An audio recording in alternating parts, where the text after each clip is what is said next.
Here we go. Alrighty, ladies and gentlemen, yet another fun-filled edition of the Re-Education Camp podcast. My name is Colin Miller, being joined alongside, as always, by the incomparable, the lovely, the very talented Ms. Karen O'Toole. And Karen, first off, happy St. Patrick's Day. Of course, this illustrious holiday is the celebration of when St. Patrick drove all the snakes out of Ireland.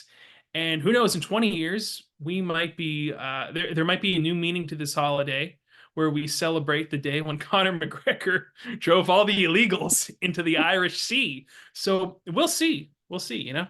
We that is yet to be determined. We'll have to see what General McGregor has in store for the Irish people. I don't want anybody stuck in the ocean though. I don't want everybody. I want them to be on life rafts. I don't. I think that Conor McGregor. I don't know. He's kind of a warrior. He might not really care. He might just think, nope, He you're might put them banished. on a catapult and just launch them. Like, A come catapult is so perfect. It's like so Renaissance. It's like very dark ages. and he does have a very medieval sort of Game of Thronesy vibe about him. You know He what I mean? does. He does. Absolutely. Well, in order to make my ancestors proud, I got myself, of course, Shamrock Shake from Ah, McDonald's. McDonald's is kind of that sounds you don't that even have might to be put an O. Scottish. Exactly. Yes. So I got this. I figured since my ancestors fled Ireland as a result of the famine, from what I understand, I really don't know my ancestry that well.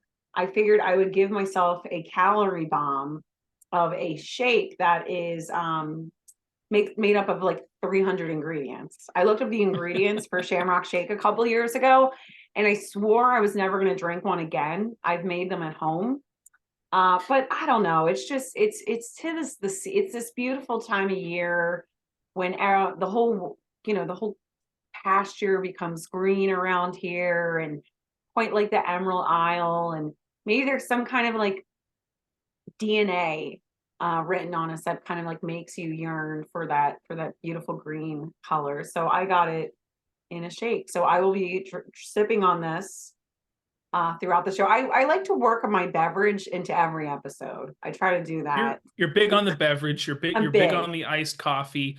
I'm I big. have got just a little shot of whiskey here. However, full disclosure, this is actually Canadian whiskey. It's the only thing that I had in the house, and I don't have any Guinness either.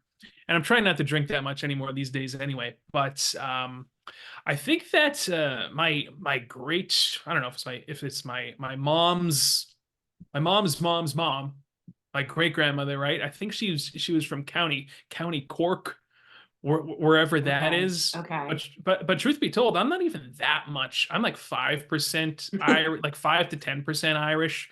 I'm mostly Eastern European, Slovak, Polish, but I do have a small percentage of Irish in me, so Well, your I get to name's celebrate. Colin also, so I feel like it represents, and you have like a reddish tinge to your hair, so it's like you Yes. just have to lean into it. Like you lean into kind of what the genetic lottery gave you, which is being Irish, which is fantastic in my humble opinion. But yeah, and that's what I grew up as with the name O'Toole.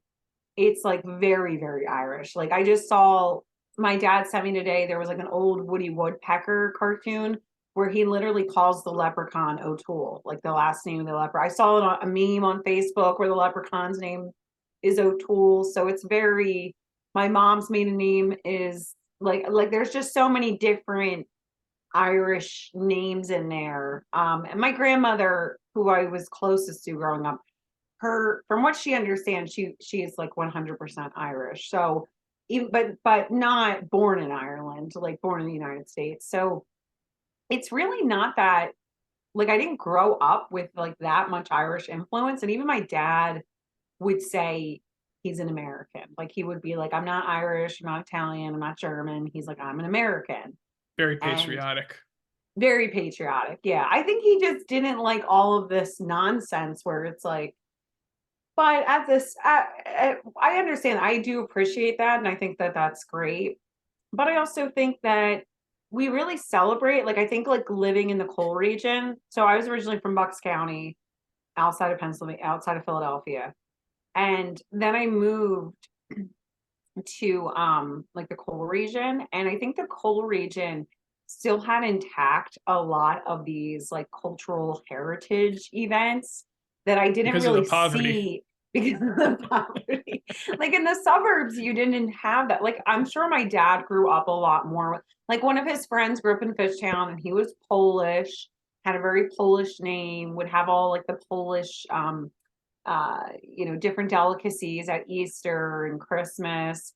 I think because my dad's grandparents were Irish and Italian, like really Irish and really Italian. Like his grandmother was Italian and the grandfather was Irish. So I really think like you bring those two together and like you're so confused. You know what I mean? Like there's no like understanding what your culture is after that mix up. You know what I'm saying? So it's like there just wasn't like a strong, I think in the city there was like he saw a lot more of that. But for me, when I was a kid living in the suburbs, like yeah, we didn't, it was like everybody was just, nobody thought about that. Like nobody really.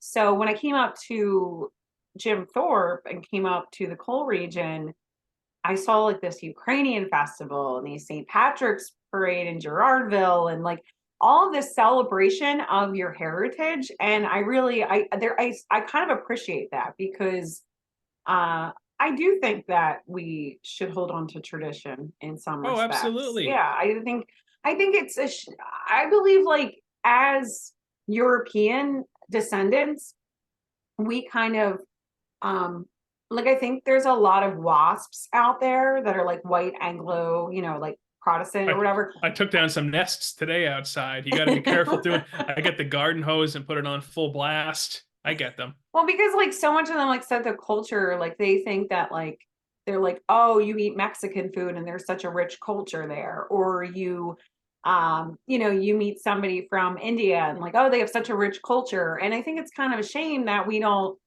that people don't recognize, well, like there's a strong Italian culture, there's a strong Ukrainian culture, there's a strong Polish culture. And you see that here in the coal region, it's a The lot German more culture.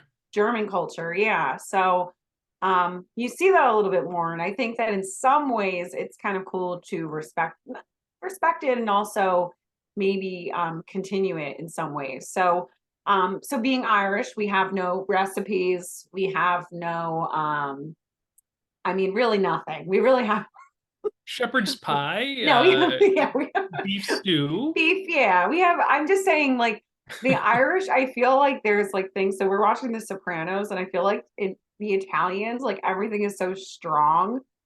Like there's so many different, like there's cuisine and there's like language and whatever. Irish definitely have music. I would say the Irish have music. Um, they have drinking. Um, Good uh, whiskey, they good have, beer. yeah, yeah, they have that. They have beer and whiskey. And I think that that's like what most people think about Irish people, is that it's just like, okay, you, like everybody just assumes I drink. They're like, oh, you must be a drinker. And I'm like, no, actually, I don't drink at all. So You should there's, try a Guinness one day. I mean, you're Irish. Your last name is O'Toole. What could it hurt? Just one Guinness. It's not even yeah, like well, 5% alcohol. so It's my less than husband, that. yeah, my husband and I are talking about going to Ireland next year. We think that's going to be like our big, although these riots are going on. So I'm going to be really ticked off if I get over there and it's some kind of crazy. Actually, I would kind of enjoy it. I'd probably join part. I would be like, "Where's Conor McGregor, our leader? Yeah, at the Hun, we have helm. to stay and fight." I watched that short little documentary that you sent me, by the way. By who is it? By the Telegraph Telegraph, is that the yeah. outlet? Yeah, it's just a 15-minute little documentary. I watched it this morning, and I loved how that one guy correlated it to King Charles, because I Yes, mean that was my he's favorite part correct. too. Yes. So if people don't know, Ireland has taken in just the last year, they've taken in enough migrants that would equal 3% of their population. I think And it's I'm not 26,000 in the past 2 years. Yeah, and that apparently that equals about 3% of their total population. Or one of the numbers statistics I read was that. And so there's been like a huge influx in migrants, and the Irish have been protesting about it. And Colin, I sent him a video that the Telegraph was talking to some protesters, and one of the protesters was like, I don't know, it's the elites, maybe King Charles. And I think that leads us to an important conversation to explain to people that the Irish are not like the rest of Europe. We are not, we are anti-colonialists. We are friends to the anti-colonialists. We agree with you. We don't like the English. And like also I was just thinking about today, the English still hold Northern Ireland. Like they still hold. So I can kind of understand. Like I was just in a Dutch Caribbean country called Curacao. It was a really beautiful, friendly country near Aruba. And I think they became their own independent country. And thinking about Ireland, like, yeah, I can understand why that would really upset you all these years later, and you're still part of this country that's like thousands of miles away. Like, I mean, don't get me wrong, it's definitely done great for their like tourism industry. But like thinking about Northern Ireland, I'm like, yeah, you could see those people are anti-royals too. They're anti King Charles. And the Irish, from what I understand, were never like they don't have there's no colonies. Like they weren't coming and taking over India or taking over all these Right. different They're not the places, type. and they're not the type. We're not the type. Exactly. Like, no. So I really don't like people associating. I'm not going to apologize for the crimes of former white people when I am not a white person. I am an anti-colonialist white person. There's a There's a I'm distinction. Irish. Yeah, I'm Irish. We had nothing to do with that. And I even was thinking about this too, because like Scarlett O'Hara, you're like Gone with the Wind. So I'm like, okay, so maybe there was like some kind of slave owners in the South that might have had Irish names, but I also do not descend from those people. So I'm not associated with them. We hate the Crown of England too. We hate the colonialists. The Irish were We are slaves at one allies. point. What's that? I believe that the Irish were slaves at one I point, correct? When I was in Barbados a couple years ago, I was on a boat. We went out fishing, and there was a white boat captain and a first mate who was black, and both of them were descendants of slaves in Barbados. And there were like sugar plantations there, and there was a documentary. So the white like man on the boat, he told me about there was a documentary they did in Ireland about the Irish slaves that went over to the Caribbean islands, and his mom was actually interviewed in it. But so yeah, white and black, both descendants of slaves. I do think obviously there's a huge difference though in being that some of them were considered like indentured servants, so that you like kind of like owed debts. But they also were like for a long time, like they were mistreated by like the English and other people to I work. think I'm an indentured servant right now. Speaking of owing Right. debts, I mean student loans, credit card debts, all these different utilities. So I can relate. Yeah, definitely indentured servitude, I feel like is like the modern day credit system. Like everybody, Oh because yeah. that's what it was based on, it was based on debt. And I think it was like you could go to debtor's prison, or like you could go work for somebody and like earn your freedom. And that's pretty much, is that not like what we do today? I'm not equating It's it to slavery. It's definitely not. I just went to a slavery museum in this country in the Caribbean. And yeah, that was pretty shocking. Like when you see some of that history and see some of the items that they kept, and you read like how they would have these auctions. I mean, and like how they would go and just like these boats would show up and they would just like kidnap people near the coast in Africa. So yeah, definitely slavery is different from indentured servitude, Yeah, I but would say, Karen, but free room and board, meals provided. I have to. We have to seek all that out now. We have to find our own shelter, our own roof. We got to yeah, pay so the you're saying that mortgage. you're in favor of indentured servitude. You're in Well, favor. I'm just pointing some things out here that I think are worth considering. That's all. Yeah, no, I'm joking. no, I Kind of. I'm but I get joking. what you're saying. I get what you're saying, but I just think it's just nice to be Irish. I feel like we don't have a lot of the strong um we don't have like that crazy history. I think the Irish are just about having a good time. I think that a lot of people get along with them, and you understand what I'm saying? Like I Do you just feel remember? like yeah.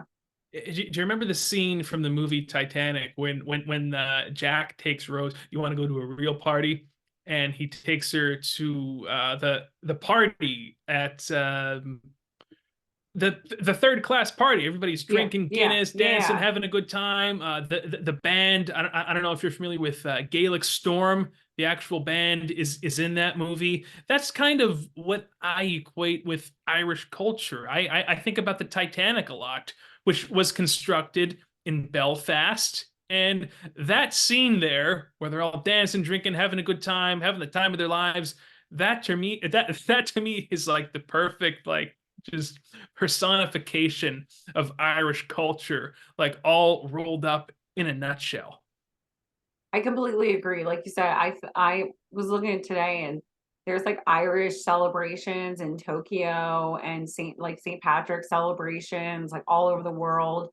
And I think it really goes to speak about how the Irish are just like, we're here to have fun. We're here to enjoy ourselves. We're not here to take over your country. But like in some ways, I guess the Irish kind of have, because there's so many Irish people of like Irish descent in America. Like we've taken over not by force, but just by being like fun and mating with like different people.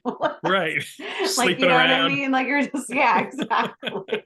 Just having a Just good like we'll time. keep those people around. They're fine. But yeah, and I think it's kind of neat that Irish I feel like the Irish are really in favor of cultural appropriation. Like I feel like the Irish are like, everybody gets to be Irish on St. Patrick's Day, wear green, and I feel like we fully embrace it. I feel like we're just like, you're part of the club. Like we will let you be part of this.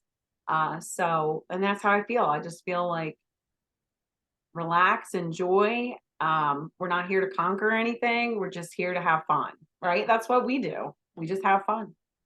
Essentially, the immigration thing is a problem, though. I mean, Yeah. I Well, they are pretty just ticked. They are pretty ticked. Like, and that's pretty, like, you got to do a lot to have the Irish like that mad that they're like rioting. Like, that's what I'm it's saying. like you might have like ticked them off. And even like, I saw an interview with like a Syrian refugee. No, it's not a Syrian refugee.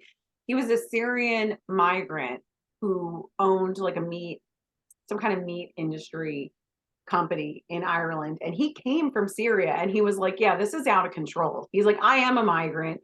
He lives in an Irish town that is like 40% foreign born, and even he was saying like, no, no, no, no, it's gotten out of control. Like this is too much. We have no idea what's going on. And really you see that all over the West. I mean, you see that at our own border where um you see just like this unchecked immigration, and a lot of people have concerns that like this is being allowed by our own governments to kind of like undermine us as a nation. So and I have to wonder too, like what exactly is going on in those countries that is causing them to all flee at this rate.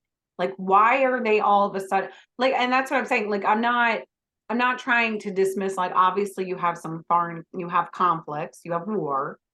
You Sure. see the Ukrainians, like even Ireland, they took a lot of Ukrainian people. So you definitely see war, you see poverty. And in some ways I think to myself, like how much did the United States and the West play a part in the destabilization of some of these areas where we're seeing these people? Like, are we really responsible for making these places so unlivable um, that they're coming, in droves to the Mexican border? I'm Well, not sure. when you think about this, it has been 4 years now since the lockdowns started, which is wild to think about that. Yeah, That was 4 years 4 years. ago, 4 years, mid yeah. March. And when you shut down the first world, that's going to cause all sorts of problems in the third world. The third world's going to collapse. They're all going to flood here to the first world. It's such an obvious, calculated plan, and I take a lot of comfort and solace in the fact that regular people, just your average everyday Joes who never really gave much thought to geopolitical subject matters, are really starting to catch on. Like, hey, this is very this is obviously being allowed to happen. This is obviously some sort of plan to collapse the West.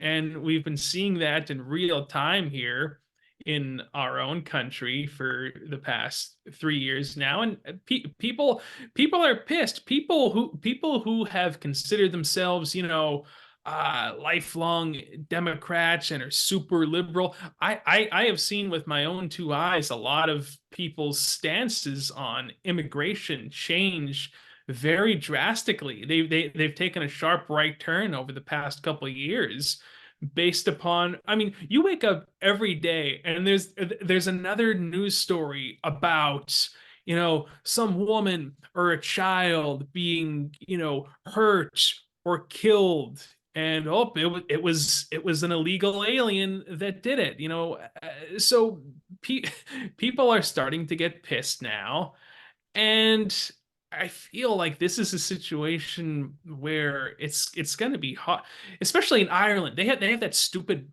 parliament system. How could you possibly vote your way out of that? I mean, look at in Canada, they have that parliament system as well too. Didn't Trudeau only get like 20 or 30% of Percent of it, of the yeah. vote? How the hell does that? What a stupid system.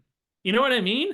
Yeah, well, as you were saying too, I think there was this understanding for a long time that like if you had any thoughts on immigration or any conversation around immigration, well, it was, oh, you were just xenophobic, like you were just racist, and that's why you had Right. concerns about it.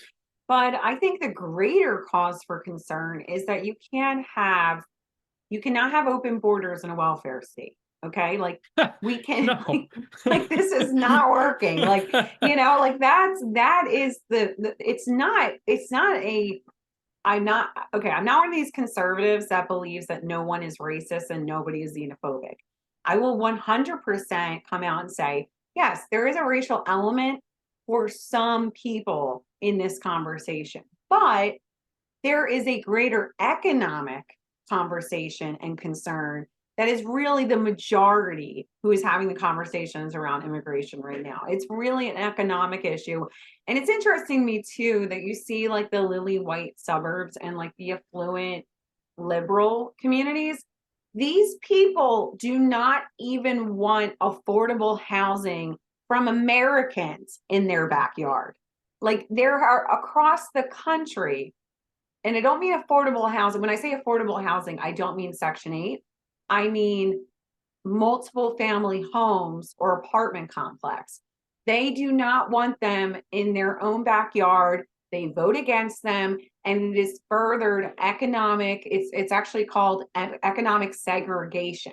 We have like extreme economic segregation happening in America's cities and communities because white liberals, they will vote all day for Joe Biden, but they don't want anybody that not necessarily doesn't look like them, but somebody that doesn't have as much money as them to go to school with their children or live in their community or go to their grocery store.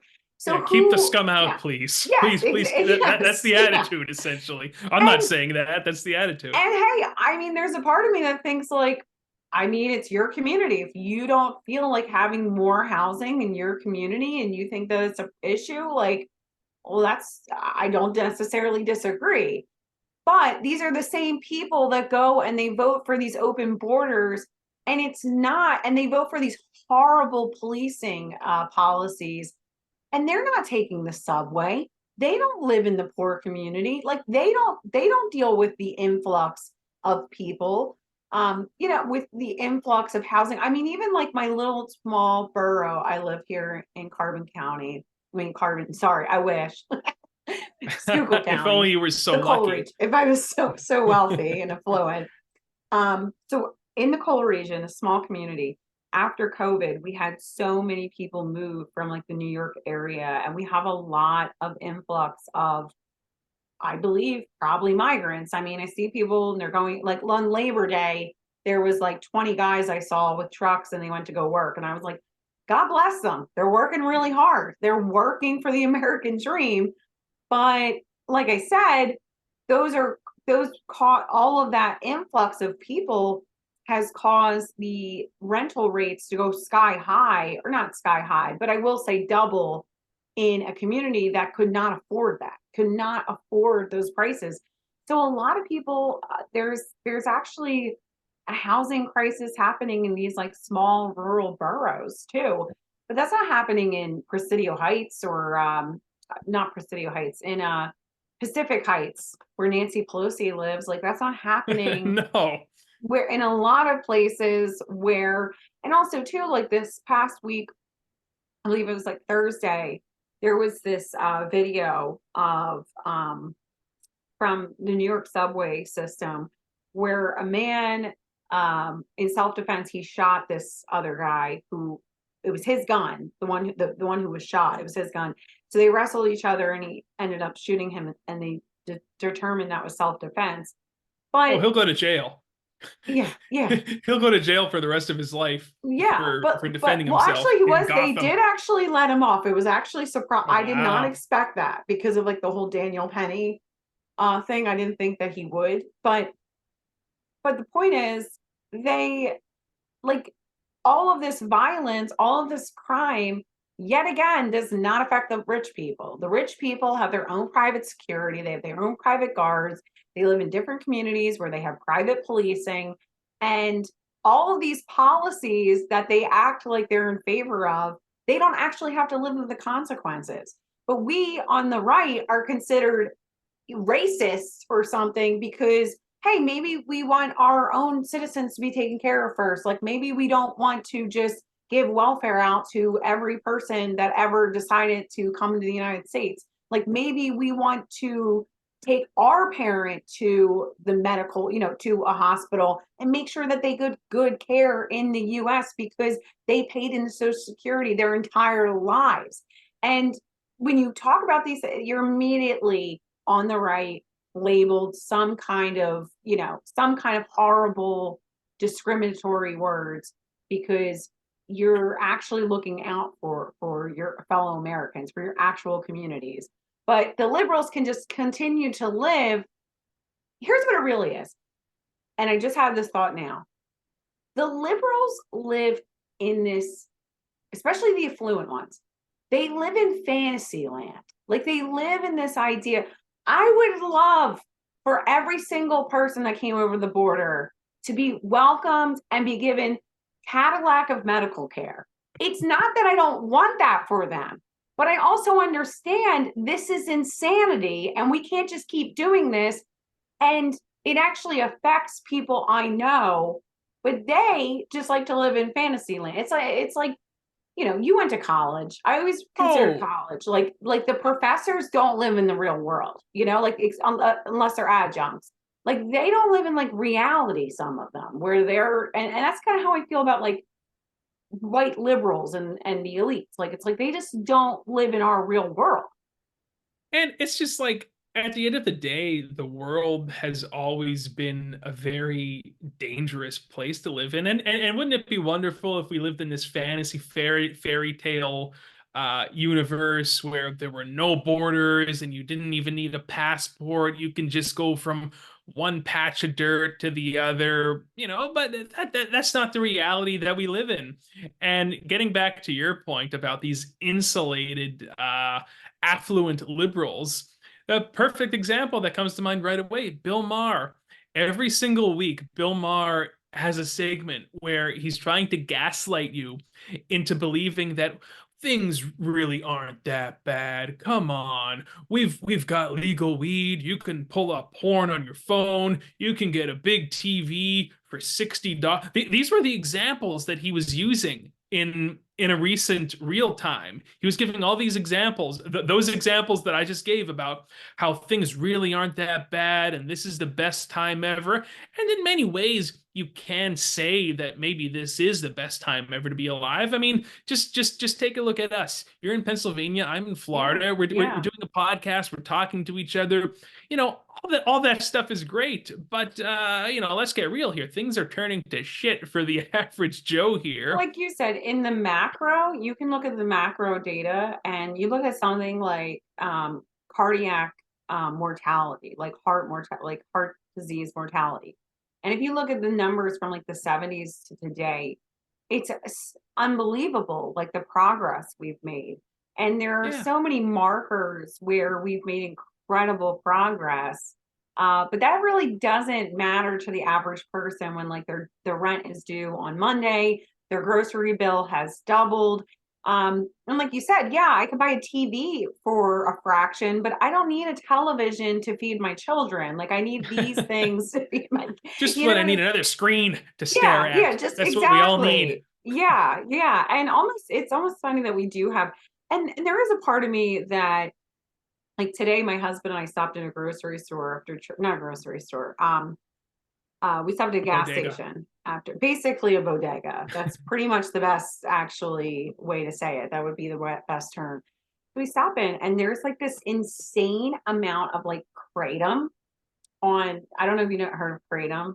It's like, Yeah. yeah, it's like, It's okay. it's a leaf from Southeast Asia, which Yeah. actually a lot of people do use to they've successfully used it to wean off of like heroin Off of addictions, like heroin, legit. yes. I have heard, yes. And so there's a whole bunch of that. There are these skill games in Pennsylvania where you can sit down and you're basically playing a lottery, not a lottery machine, but like a casino game, slot It's so machine. seedy. Like the whole picture you're painting is so Yes, it's so see. It was actually a very clean gas station, I have to say, in defense of the gentleman who runs the place.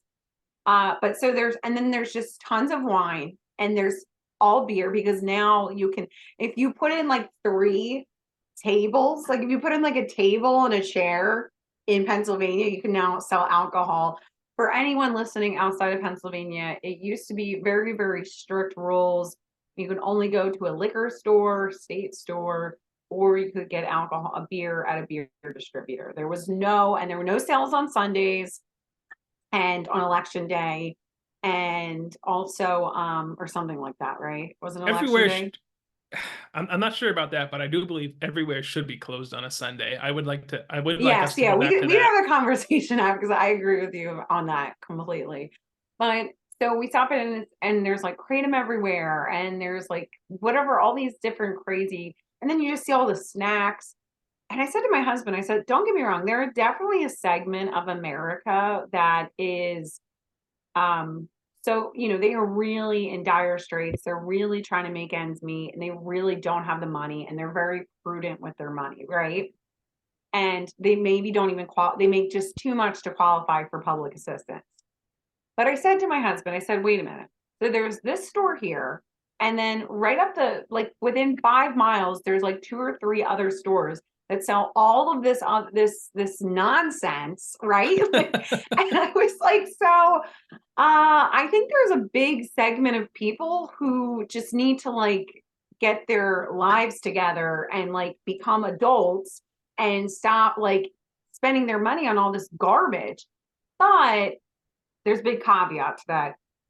I think we've really just lost a sense of, it goes back to conservative values where we've lost a sense of morality, we've lost a sense of family, we've lost a sense of sacrifice, and we see people just living these hedonistic lives. And I think it goes back to what you're saying about Bill Maher. He's like, oh, you can live in hedonism. Like hedonism is at a all-time high. Like I don't want to Right. live it. Just Look at what we have in this country when everybody just lives to please themselves. Our congressmen are pleasing themselves. Our president are pleasing themselves. Our parents, our families, everybody is living for themselves. And it's become a moral decline and decay of a society that was once great. it's like what Archie Bunker said. I bet you these congressmen aren't turning down their electric blankets at night because if they did, their secretaries would get up and leave. Yeah. You know? Like, yeah, yeah, But yeah, Bill. More people need to be getting high and jerking off in front of Pornhub. yeah, Like, yeah. Thanks, Bill. yeah, and And the everything's crazy okay.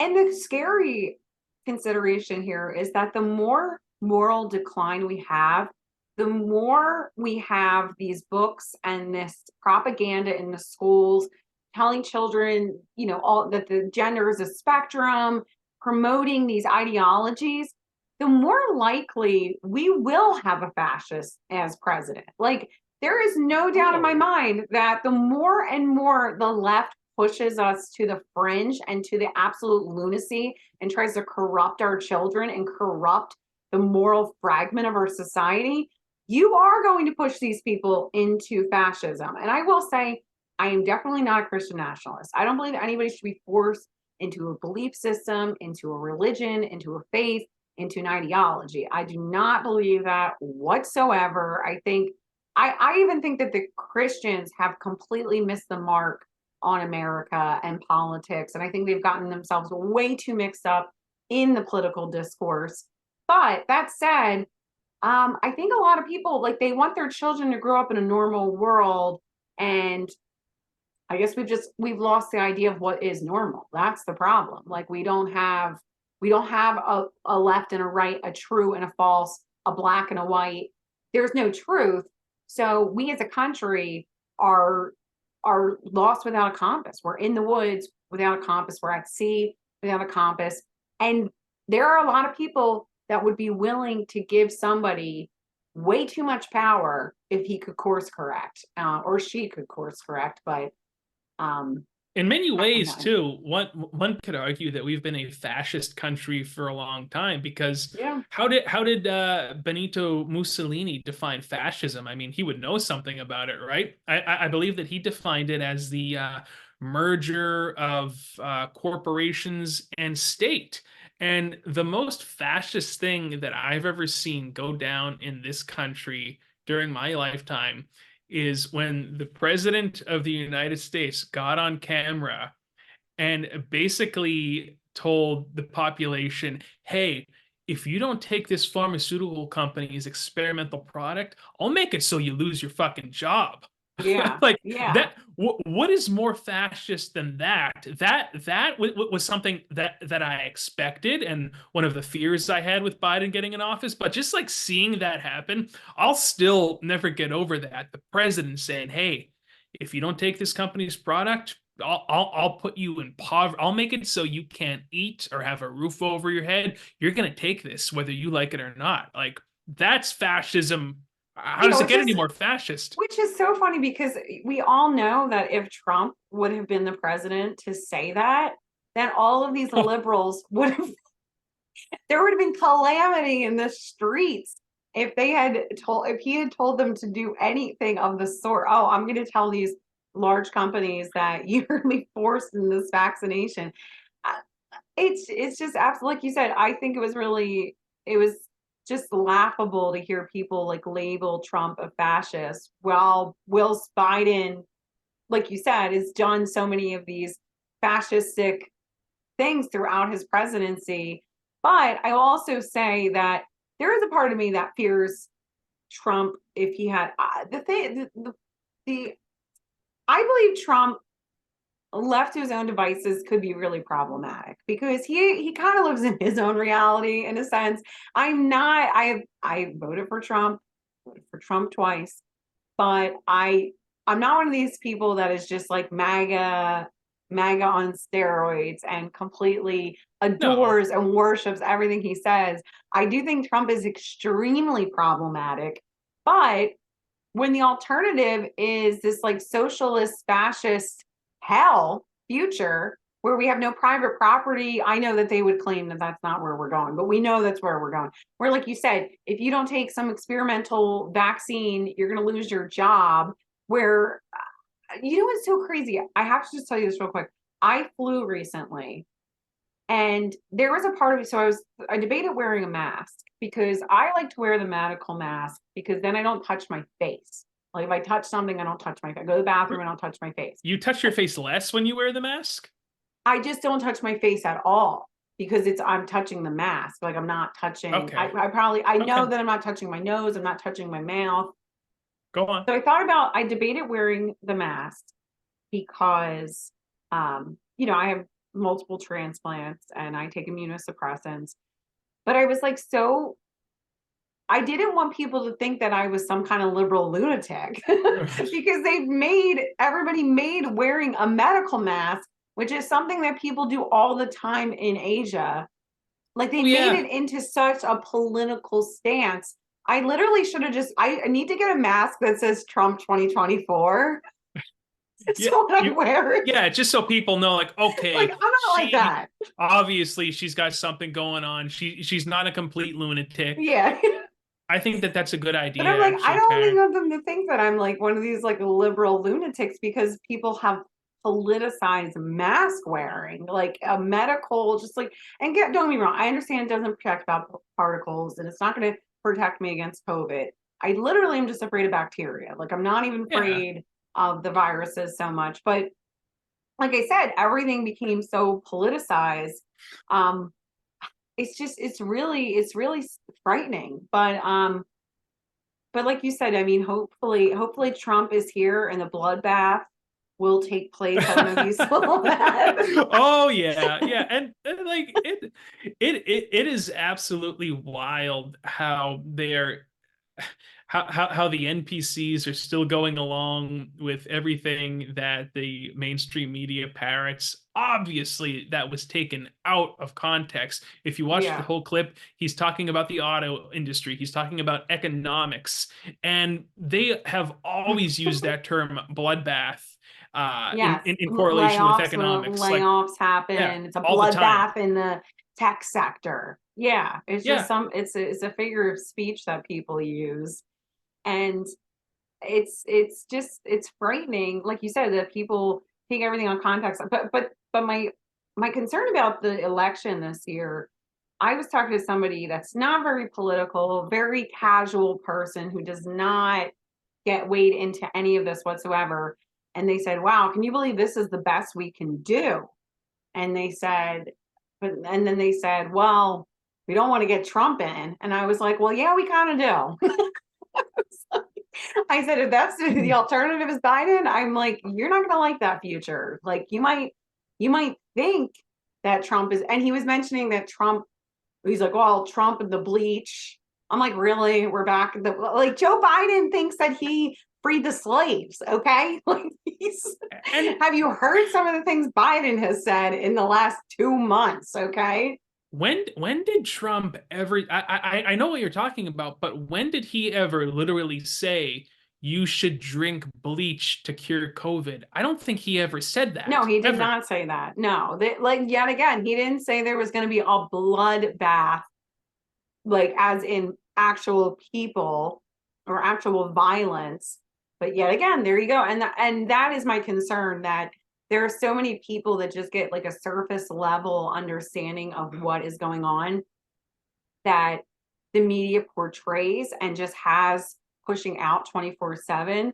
That is my concern, that they just will be so good with their game against Trump that he might not be able to get in, especially with all these legal battles happening. And this is how There's so many I different tried to, scenarios. this It's is, like yeah. And like, don't get me wrong. Like I said, I'm not a huge Trump apologist. I'm not this huge Trump fanatic. And he says a lot of dumb things. I think he's kind of that's an part of his idiot now. charm, though. Yeah, You know he what I does. mean? That's Yeah. part of his He's kind of charm. He's kind of funny. dopey, kind of funny. He's a great stand-up man. He's got excellent timing. But what I will say is one of the one of the candidates for president of the United States became very, very wealthy from his time in politics, even though he came from meager means. One of these individuals is going bankrupt because of his involvement in politics. So you tell me which person is corrupt, which person has something to gain from becoming president, which person is truly there because they care about the country and the citizens of this country even though he's a little bit of an egomaniac and he cares about himself a lot, he still kept following through this despite all of these detriments that are coming to him. And one of these individuals has completely enriched himself and his entire family because of his presidency and because Oh, of his political career. So you oh no, tell me Karen, which person you trust more. that What's came from book that all came from book sales. That's yeah, the that all excuse came I from hear a lot from these Democrats. Like yeah. seriously, I have actually heard that when you try and point out like, hey, how are these people worth millions and millions of dollars? They accept a job that pays 100 grand a year, huh? I have heard that excuse. Oh well, It's book it's sales. It's book like, have you sales. read their book? Like that is the response. Have you read that book? Because I will say I did read Barack Obama's book. So if you want to say that Barack Obama, I would, if somebody told me Barack Obama became a millionaire from his book, I would believe that because he's very popular. And let's be real, we know that's not true. That's only one of the reasons. But I definitely have never, I don't even know anyone that has read Joe Biden's book, bought Joe Biden's book, or considered buying Joe Biden's book. And I'll add Bernie Sanders to that as well. I know no one that has read Bernie Sanders' book, considered buying Bernie Sanders' book, or had any interest whatsoever. But and I think it's funny about Bernie Sanders is that he always like says that he's in favor of like the Scandinavian socialism, even though the Scandinavians came out and they said like we have a market economy, we do not have socialism, we have a large welfare state. But Bernie was like in the USSR like many, many years On ago his and honeymoon. is and was like a huge proponent of like Venezuela. And no, he is not he's in favor of socialism. Like, don't be fooled by these people. It sounds nice, but it kind of goes back to what we were talking about. It's fantasy land. It's fantasy land where everybody agrees, everybody gets along. Like, try to organize 10 of your neighbors and have them share the wealth between each other. Good luck, because it's not going to happen. Well, So speaking of Bernie, you know what's wild? He has gone on record saying that no serious person actually supports open borders. Just to kind of circle back around to our yeah, you're original right. topic You're here, right. he said it was a Koch brothers conspiracy, and he would be right. He said that that's a sure way to make a country poor is open borders. So it's just so fascinating to me that being a quote unquote progressive, like it went from like supporting universal healthcare, which by the way, I still believe there should be some form of universal healthcare. I think it's insane that your healthcare it has to be tied to a job. Like, well, shit, what if you lose I your don't think it job should and be then tied to a job whatsoever. That's you lose your job, you insanity. get cancer, you should go into debt in the richest country in the world? Like, no, if you're a citizen and you get sick in the richest country in the world, come on, I'm sure there's something we can do that won't send us into fucking communism here. Excuse me. But where was I going with this? What was I saying? You're in favor of universal basic income. Oh, yes, I'm in favor of a Colin's UBI. like, No, as Colin has expressed many a times, socialism for me, capitalism for thee. right. I want to be in the Politburo and I Yes. want the little people. No, seriously though, progressivism went from reasonable things like, okay, our citizens should have health care to, well, shit, let's let everybody just open the board, leave it wide open, and let's let everybody in. And oh, by the way, government assisted euthanasia. If you can't afford to pay your bills, Yeah. it's going on in like, how the hell is that progressive? That's not the I considered myself somewhat progressive, but that's not progressive to me. That's like Regressive. yeah, that's like this regressive, nihilistic, anti-human. What in the hell happened? Yeah. Yeah. It's shocking. And like you said, I do feel like there's a lot of people though that will be anti-Trump just because he is so toxic in so many ways and because the media manipulates every single thing that he says. And but like you said, when you break it down kind of a little bit more simplistically, you're like, this is a very nihilistic, anti-progress, just hellscape that these Collapse people the want us to West. live. Yeah, yeah. And don't get me wrong, I think that Trump is, and there's a lot of people that are very like misguided in their understanding. Like Trump coming out and telling that the coal miners, there's going to be coal mining jobs, is completely ludicrous. I love when he put the Because hat on when he and he put was the doing hat the on, digging. yeah. When he was doing the digging motion, you know what I'm Yeah. talking about? Yeah. Classic. Like, I don't sit here and pretend that Trump is some kind of savior of Western civilization, but I will say that Biden and all are definitely the dissolution of Western civilization. But um, I do think that today we need to read Trump's horoscope yet once again before we Oh, wrap up. I I think, am so and happy that you reminded me. is Trump Irish? He's got And you to know have. Joe is too, but like he's not part of Conor McGregor's Ireland. Like No, that's he would be one of the ones on the catapult. yeah, he'd be on the catapult. Bye, Joe. See you later. But I was reading that Conor McGregor so what happened was one of the senators in Ireland was like, I wouldn't even nominate, like he was considering running for office. And she said, I wouldn't even nominate you to wash dishes. And he quit back to her on Twitter. He said, I nominate you to brush your teeth. I was like, that's a message I can get behind. So bear with me here. I'm looking all right, up. we're gonna look up, everybody bear with us. We're gonna look up Donald Trump's um horoscope, which is really important. Colin and I determined that our horoscopes are meaningless to the general Yeah, public and are of no interest to anyone besides ourselves. I think he's Um, a Gemini. Yeah, he's a Gemini. yes, Gemini. We established last time he was a Gemini. Thank you for remembering because I thought he was something. I thought he was a guitarist, but he's a Gemini. Yeah, he is a Gemini. Let's see here. I'm gonna pull up the Gemini horoscope. And we have to do. I like this. This is very important in a way. It gives us a. I think I was telling you this a couple weeks ago. How there were actually some Catholic popes that kept an astrologer in their council because they believed that God would communicate through the stars and the position of the planets. And to me, I don't know, that kind of makes sense because God created everything, the heavens and the universe. So you would think that perhaps it wouldn't be out of, it wouldn't be completely out of the question that he would Yeah. give you a sign through the constellations and whatnot. But anyway, I digress here. No, that's all right. I have something I wanted to add something about God telling his story in the stars, but I don't know if I made that up. So I Oh don't no, want to sound, I don't want to be blasphemous.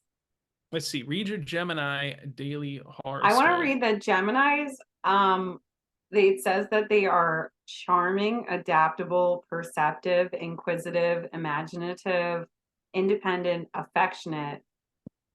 I mean, maybe He's adaptable, his certainly. kids do like him. Quick-witted, I would say, Yeah, generous, perhaps, I think he curious, is in his own way. gentle, brainy, clever, witty, savvy, and kind. I don't know. I don't know him personally. Um, so I don't know about most of that.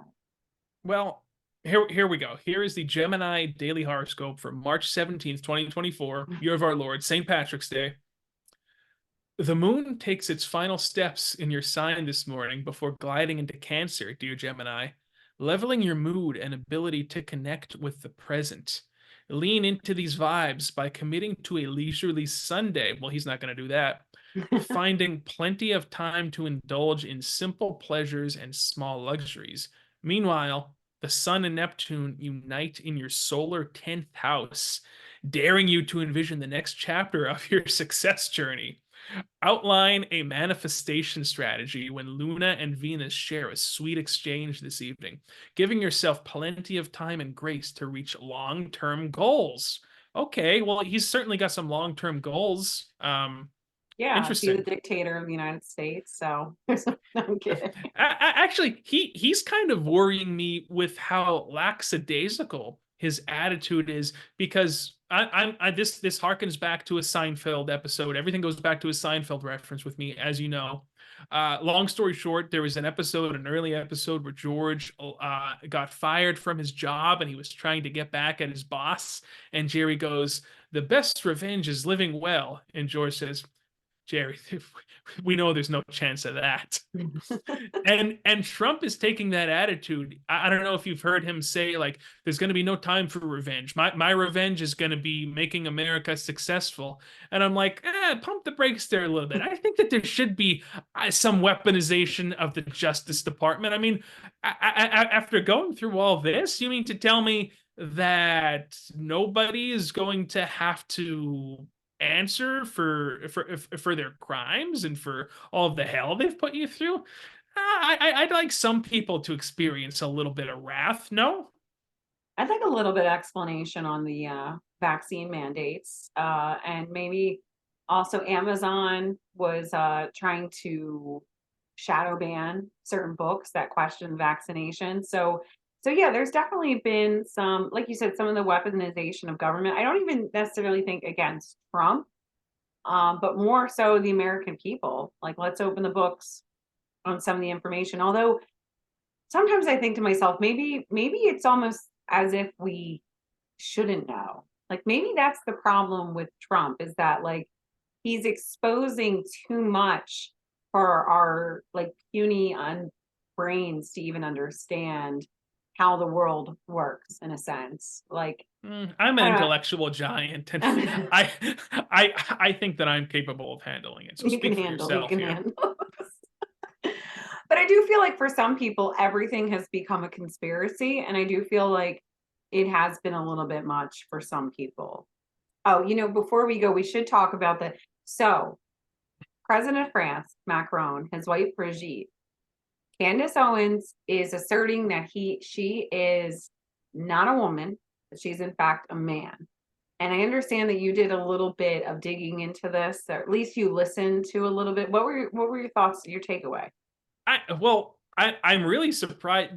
Did you see that Candace said that, like, basically, I'm paraphrasing here, but she said in a tweet that she's willing to stake her entire reputation on the fact that she's a man. I find that their whole relationship's a little bit sus, as the Yes, kids would say. What's she, yes. 25 years older than he is? Yeah, and And she was his dance instructor. I didn't know about yeah, that, thanks to the most important um, paper of our time, the Daily Mail. But that was it is. that was about a year ago. The Daily Mail Mhm. published an article on that. So I did know that his wife was his much older instructor when he was pretty young, like I think a teenager. So I didn't know Yeah. that, but I didn't ever suspect that she was a man. That was, even the Daily Mail said it was vicious. The Daily Mail said it was And vicious, they're and pretty they out are there vicious. sometimes. Yeah. Yeah, yeah. So, yeah, I don't know. What, did you see anything from Candace Owens that made you believe that she could be onto something? No, not necessarily, but as I told you, I think she's kind of a cutie, so I would probably defend her on this, even if she was wrong. Just full disclosure. I'll She is probably, pretty. She yeah, I is. always thought she was. So, Yeah, I mean, yeah. So you're like, but basically, so that's pretty privileged. So if Candace Owens looked like a wench, you would say she's wrong and I don't believe her whatsoever. I might as well be honest. Yeah, that goes along, being attractive does go a long A way with long me way. because I'm very not vain. What's the word? A bit Yeah, shallow, yeah, which yeah. my mom will admit that as well too. I mean, I think I get that from her. We're both very shallow in terms of Well, what we find it's kind of attractive. interesting that she said, like, staking her reputation, because I really feel like in podcasting, or the way the media works nowadays, um, there is no real reputation. Like, no one really, she's Ah, not the New York Times. Like, she's right. not like the Washington Post, where there's like fact checkers and somebody's gonna come out and like say that no, she was lying. She didn't, that wasn't Yeah, it's true. gonna affect Like, the stock market. yeah, yeah. Like, Candace Owens can say whatever, can make any claim, and 2 weeks later, no one is going to remember, and it's not going to affect her bottom line whatsoever. Like, there are a few things that you can say or do in this day and age that will kind of affect your bottom line. But saying that the president of France's wife is actually a man, I don't think is going for her target audience. Now, Bill Maher said that. I think that might affect his audience. He should say that. I would love that But if he. But it's just kind of scary. And I have to say, if we ever say anything that is incorrect or we need correcting, I am completely open being honest about anything that I say wrong, because I try to stay away from making very bold claims so that I'm not wrong, because I don't want to sound like a moron, or not just a moron. I don't want to lead anybody astray. Like I do take that very seriously. I like information to be factual. I like to have receipts. I am skeptical about what Candace Owens had to say, me and the Daily Mail. But like I said, I think it's a bigger conversation that, like, nowadays, like, somebody can just go on Joe Rogan's show, make a claim, and in Joe Rogan's defense, he's not sure. He might not be sure. Maybe that person said that and it's true, or maybe it's not true. Didn't he have He's that not guy on his sure. podcast recently? The guy wound up having like a head in his freezer. Did you hear about that? What? Oh yeah, no, this is a real thing. Yeah, this Joe Rogan. I can't remember the guy's name. Damn it! But essentially, he had this guy who was in prison on his show, and then the guy was talking about how he rehabbed his life and yada yada yada. Long story short, they found a head in his freezer and a torso, and his neighbors heard him shoot the guy. And yeah, look I into can it. look this up. This is fascinating. How do I, like, where's the Daily Mail or the New York Post on that one? I probably saw a picture of Joe Rogan, just kept scrolling and wasn't, because I Yeah. usually think it's just like, I like Joe Rogan. I just really don't care to read articles about him. I like listening to his show. But what I'm saying is, it's not like there's like these fact checkers, or it's not like they come out, when you are a newspaper, typically you would have to like retract an article. You'd have to say, like, okay, there was a misstatement here, something wasn't true. But now the dissemination of information is so, there's just so much information. Like, I can kind of understand why the government is like trying to shut down like all of these streams of information, because they're, in one sense, I understand they don't want information getting out, but at the same time, there is really a crisis about truth. Like, Candace Owens can just make that, and she can stake her reputation on it. She could be completely wrong, and in a month, no one would really care. It's not going to destroy her career. Nor, I don't really think it should, but I think people should kind of consider, like, listeners should think to themselves, like, all right, is she I'll really believe her right more. about? Oh, yeah, you'll be like, it's a psyop. and just to kind of counter that a little bit, remember what the Lord said, Karen. If you're not cold or you're hot, if you're lukewarm, I spit you You out. out my So mouth. sometimes you have to take a firm stance, you know. Yeah. I'm just But saying. what I'm saying is that there really is, like, we do need to comprehend, like, we need to understand what the truth is, and maybe not get so mixed up in complete and utter nonsense. Like, here's part of how I feel about it. Why the hell do I care if she is a man? It really isn't that important to me. So I really don't understand, outside of Candace Owens just wanting some kind of clout and clicks and conversation, there's really no other reason why this is even important of a conversation. Like, it doesn't matter to me. It's really not important if she's a man or a woman. I don't really care. But what I'm saying is, we are stirring the pot so much with what is true and what's false, and people are getting so wrapped up in making conspiracies where there are no conspiracies, that's delegitimizing real conspiracies and the real Right. nitty gritty of what actually is affecting our lives. That's what I mean. That's kind of how I always Yeah. I always felt that way about things like flat Earth. Like, I feel like things like that are put out there on purpose. Yeah. So if you say, if you question the JFK assassination or the official 9/11 narrative, people will You're then flat say, earther. "Oh, what are you, one of those flat earthers?" The earth is So flat, I isn't it? listen. There's a lot of I'm pilot. kidding. I've I'm been kidding. watching some YouTube videos with pilots, You're like, and I can some of send you some videos from the dark web. I'm just saying. But But yeah, Please so like you said, exactly. Like there's almost a lot of these conspiracies that are out there to kind of to muddy the lead you waters and astray. make things murky so you're not really sure. And that's kind of how I feel about this Candace Owens conversation about Brigitte Macron, where it doesn't really add anything to the conversation. I think she's really just doing it for hoopla, like she's just like, okay, I'm getting more attention, just more attention. Yeah. And I think that most of what we have out there is that, like, that is most of our media at this point in time. It's just straight up attention whores. Like nobody actually cares about I mean, like we have fun on here. I do this for fun and I enjoy it. And but like I'm not here to just like talk about nonsense to talk about Brigitte Macron so that you give me more clicks and I get more likes. Like that's We're trying to absolutely have a ridiculous. conversation with some substance Yeah, here, yeah, right? exactly. Like I actually care about some of this stuff. I really care about people.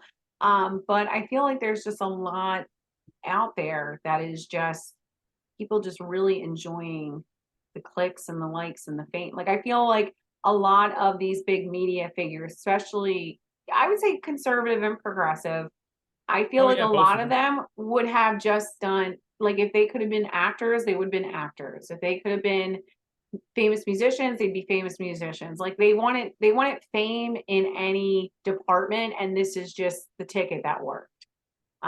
Yeah, this is So this is what you do nowadays. You become an influencer or a political commentator, and anybody could do it, and it's both a good thing and a bad thing. But as you were saying, I like to think that we do a good job of providing both yes, we entertainment, yet also a conversation of substance that's based in reality. So let us know in the comments. Give us a like on YouTube, subscribe to us, and any final thoughts on this glorious St. Patrick's Day Eve, Karen?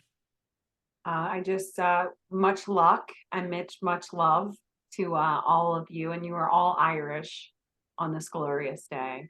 Well, eh, I don't know.